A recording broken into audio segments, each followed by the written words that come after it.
Bonjour et bienvenue sur Adricoscope, la chaîne faite avec le cœur et tournée avec les pieds. C'est un plaisir de vous retrouver pour cette nouvelle vidéo consacrée à une de mes expériences de lecture toutes récentes. J'espère que vous allez bien. Aujourd'hui, on va s'orienter du côté des étoiles puisqu'il s'agit d'un récit de science-fiction publié chez Boom Studio aux États-Unis et traduit sous nos latitudes par nos amis de iComics. Il s'agit de We Only Find Them When They're Dead, scénarisé par Ale Wing et dessiné par Simone Di Meo. Le titre est assez long, on pourrait le traduire littéralement par « Nous ne les trouvons que lorsqu'ils sont morts ». Un récit donc de SF puisqu'il prend place au 24e siècle et j'ai adoré ce récit. C'est un premier tome qui annonce une quête initiatique bien plus grande et bien plus profonde, je l'espère, que ce qui est présenté dans ces pages. Je vais vous lire la 4e de couverture, jugez plutôt.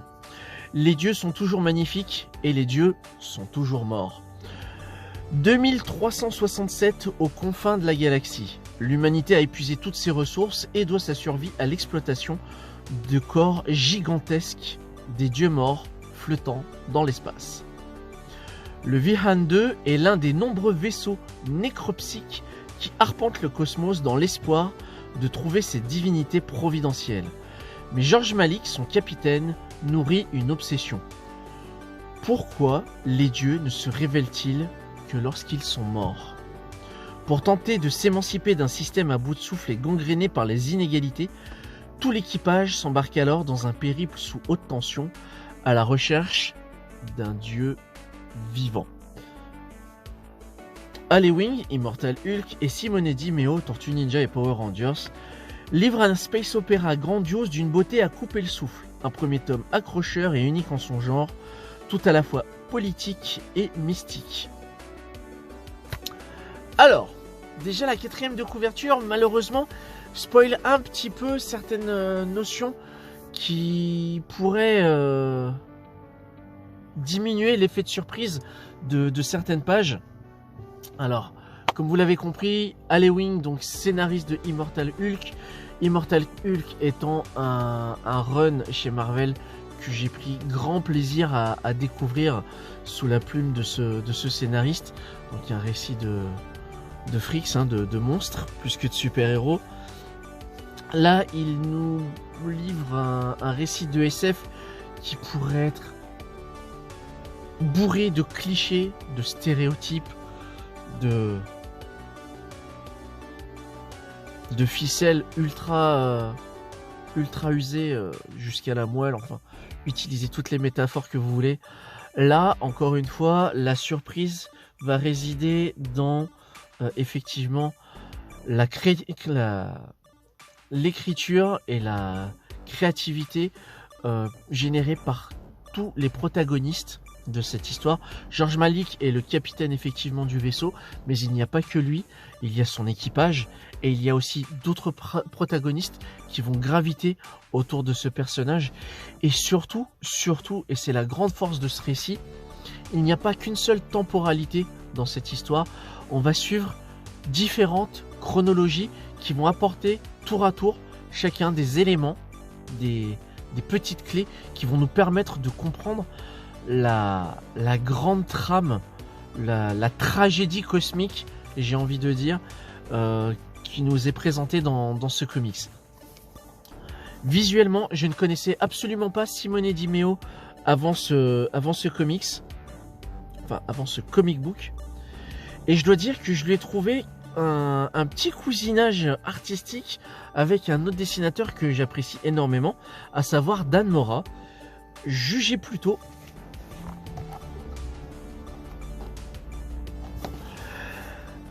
Peut-être pas la page la plus éloquente, mais on a un style en fait, un trait qui est tout en finesse, extrêmement lissé, et je trouve que c'est ce qu'on pourrait retrouver sur des planches de Dan Mora, voire de Matteo Scalera, puisque comme vous avez pu le voir aussi, la couleur joue une très grosse joue un très gros rôle dans le récit de cette histoire. Pour moi, le seul bémol, ça va être la palette, la colorimétrie en fait de ce titre, que je trouve un poil trop sombre. Alors est-ce que c'est pour renvoyer à la froideur et à la noirceur de l'espace? Je ne sais pas. Est-ce que c'est dû à l'impression aussi? Pourquoi pas. Mais oui, je trouvais que les images étaient un peu trop sombres. Du coup, en termes de mécanique de l'œil, en termes de storytelling au niveau des pages, il est parfois un peu difficile de démêler les différents éléments. Mais c'est vraiment pour chipoter, parce que le reste est vraiment très très très bon. Je ne... Ah là, je peux pas montrer. Mais...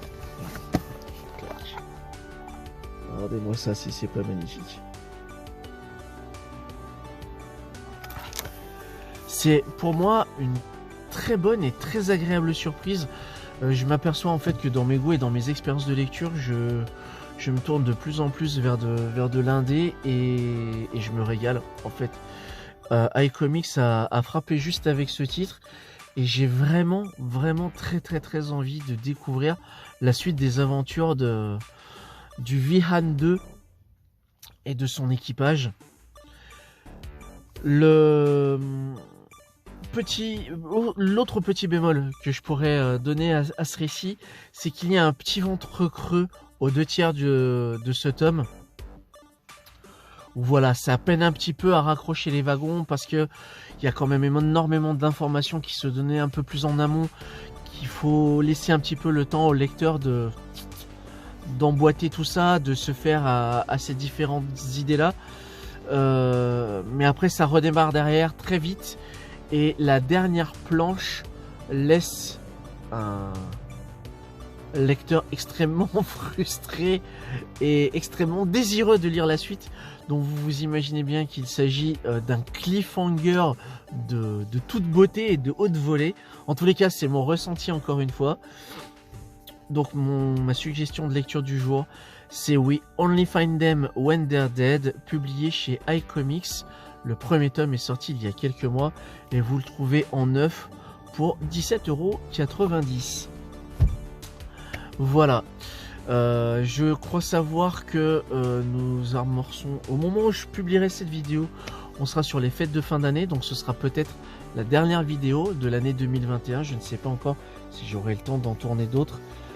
Mais d'ici là, je tenais à vous remercier toutes et tous pour votre fidélité, pour avoir suivi mes différentes vidéos tout au long de l'année. Je sais que ça n'a pas été simple pour tout le monde, pour moi aussi. Et voilà, donc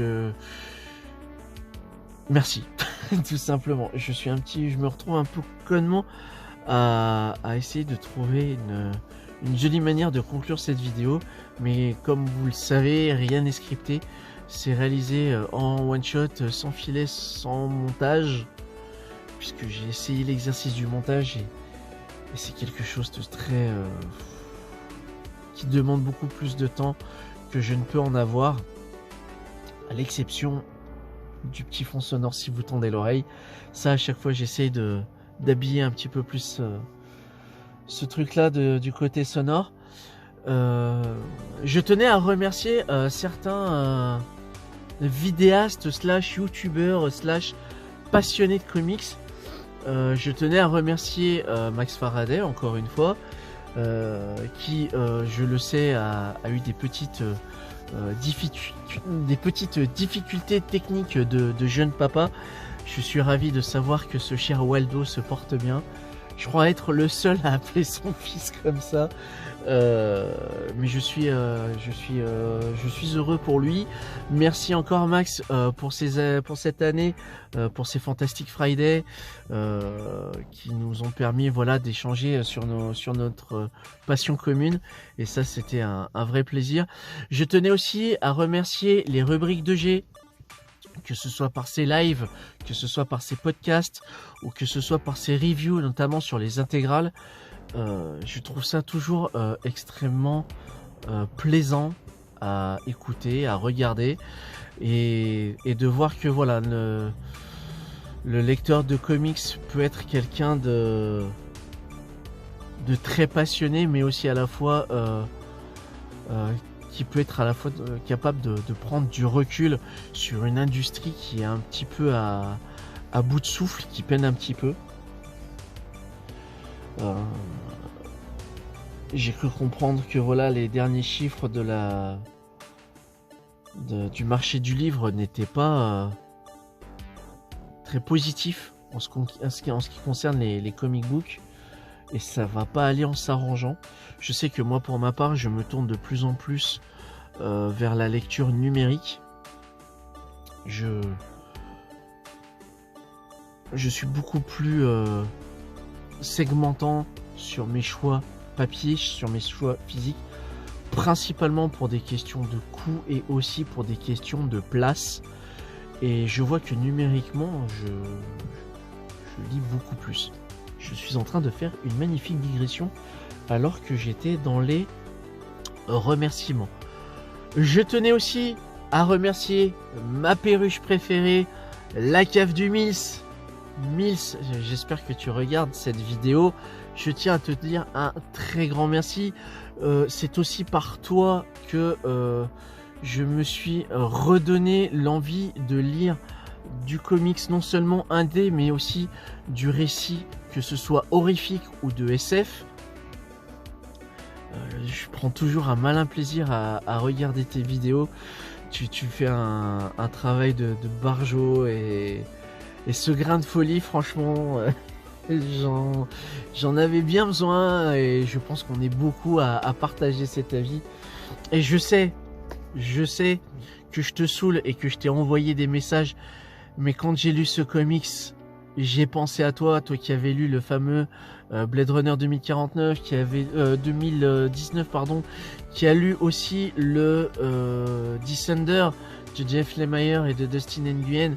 Ce récit-là, je suis très impatient de connaître ton avis, si tant est que tu te plonges dedans, chose que je te recommande chaudement.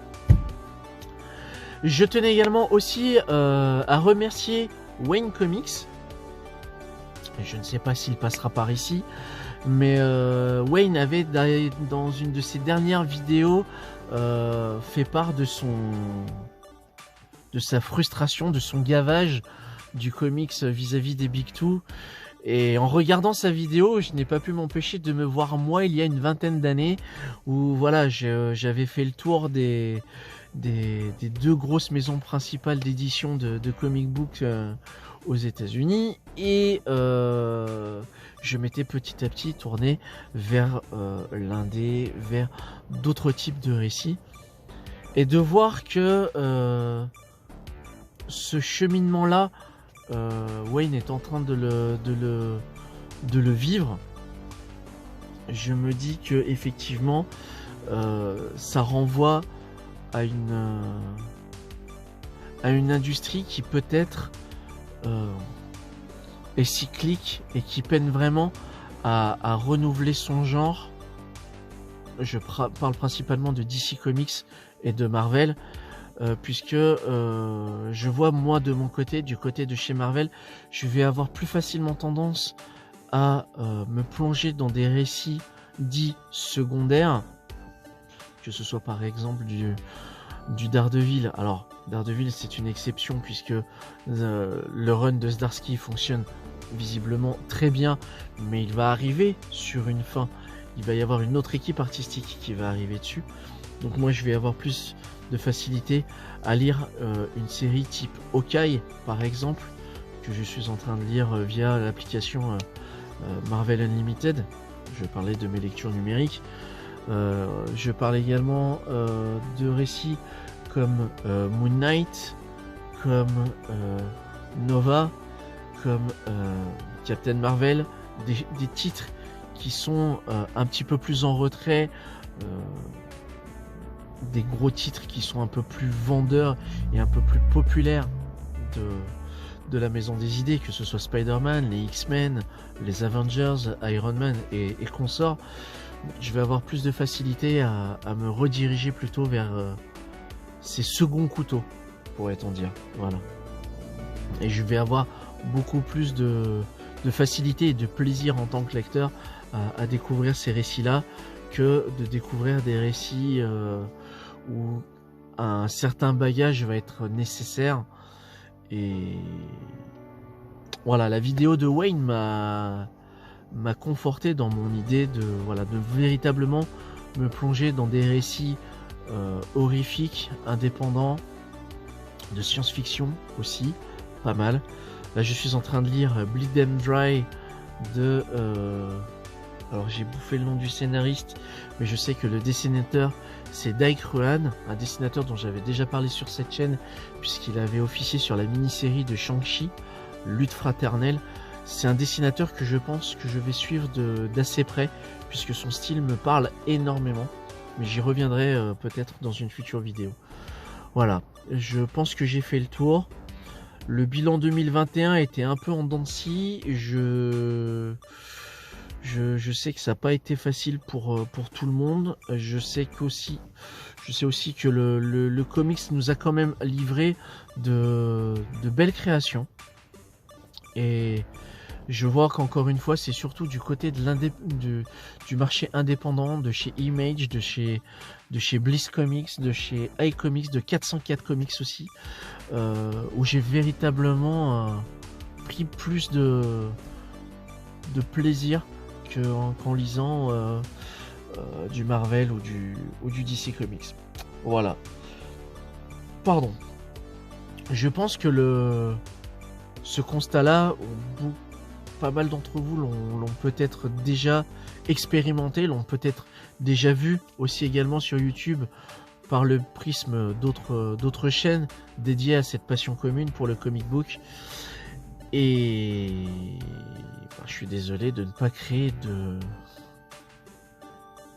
de nouveautés de ce côté-là en termes de point de vue. Voilà, donc je pense qu'on va terminer là. Je vous remercie d'avoir regardé cette vidéo jusqu'au bout.